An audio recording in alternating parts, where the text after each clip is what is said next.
Hi and welcome to this multi-part video series called Phone Right.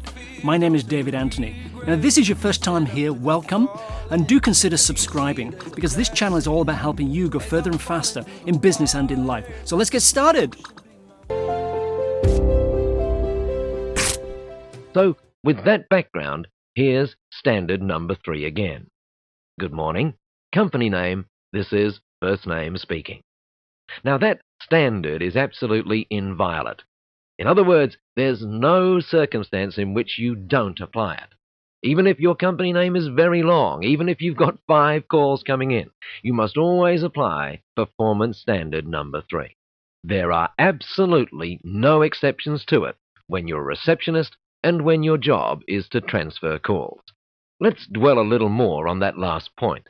You see, up till now we've assumed that the totality of the receptionist's task is to welcome the call, to acknowledge it, and then to transfer it or to take messages. Now, in some companies, particularly smaller ones, there is another dimension to the receptionist's task, and we'll talk about that in our next program segment.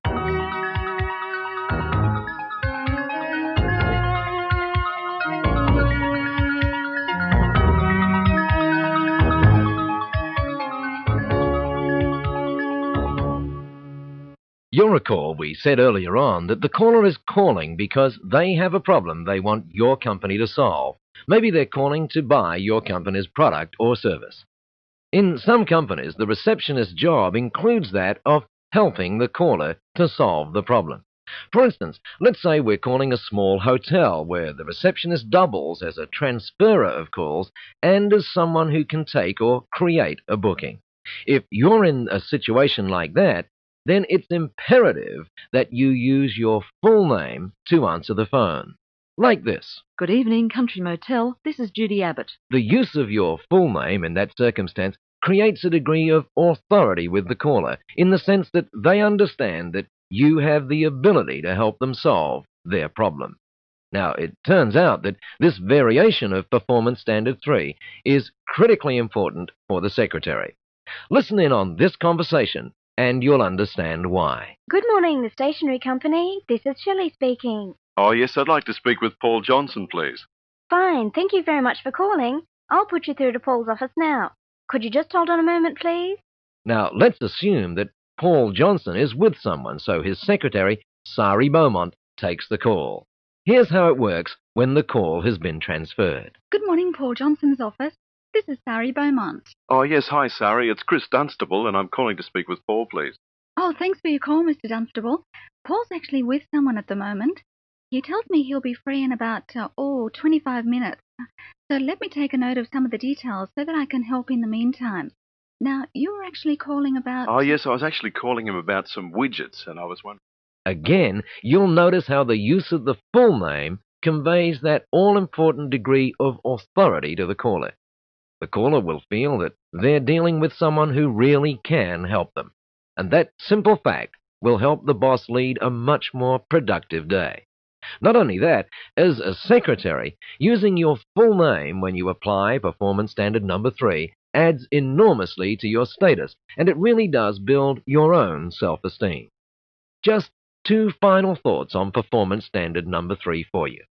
When you're using your full name, you should just end with your name and not put speaking on the end.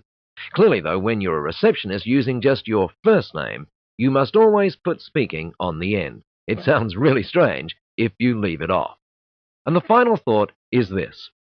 When you're answering your own phone, you obviously drop the company or departmental name and just answer like this. Good morning, this is Sari Beaumont. So now we know how to begin to welcome our caller.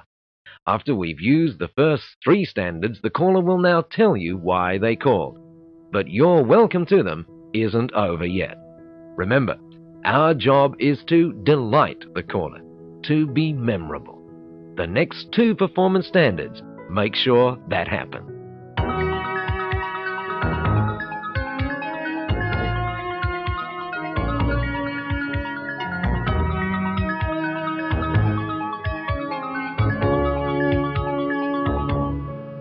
Let's now get deeper into the job of delighting the caller by learning to apply our next 2 performance standards. They are very closely linked, so we'll call them Performance Standards 4A and 4B. Standard 4A is deceptively simple, but it's truly amazing how many times it's not applied in what we might call average phone calls. It's this: listen attentively.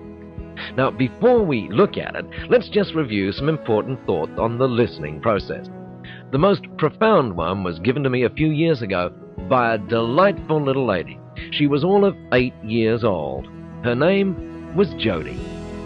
I hope you got a lot of value today. If you did, click the like button. What that does is help us build our non-profit business school, UBLA. Check out in the description below to find out more about what we're doing and how you can help.